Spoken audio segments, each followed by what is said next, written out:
Hi, I'm Veronica Entwistle. I'm an intuitive and energy counselor. What I really love about my work in the world for the last 50 years is I get to see inside of people. Who are they really? When I was little, I apparently said this old man stopped to speak to me and squatted down. I squatted down back to him. I was 3 or 4. And he said, "Hello, little girl. How are you?" But it's funny, I turned to my mom at the end and said, "Mom, who's inside that Mr. Man there?" And I think I've spent all of my life looking at the inners of people to understand who you really are. And it's remarkable, the variations we all are inside, and yet we compete with one another. That's kind of hilarious, isn't it? But as we get older, we do get clearer. This is who I am, and this is what I want to do.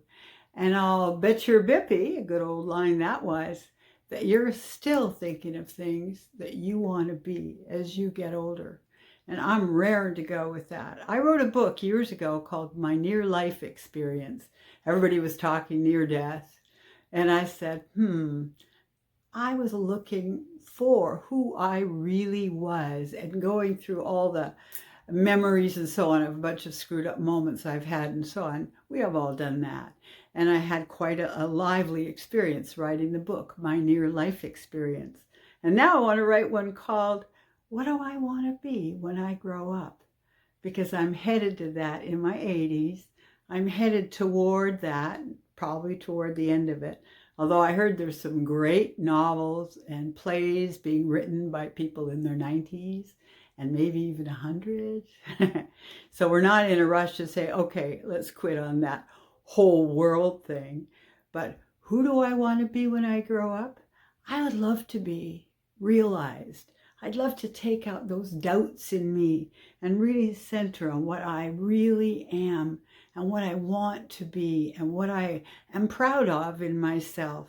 And I want to center in loving a lot of the people that have been in my life, even though some of them I didn't even like. See what I mean? Turning around and learning how to love them is a real art. And I'm doing a lot of time with that these days and very, very pleased with myself. There are other things. We have to be creative. We have to stay fit. If you don't stay fit, what happens is you can't really move your legs very well. You can't walk and you can't chuckle and giggle. But even if you decided not to use your legs and you're staying still, I'll bet you there's things inside of you that you want to unearth before you cross over. And I see, as an intuitive, I see a lot of people on the other side as well.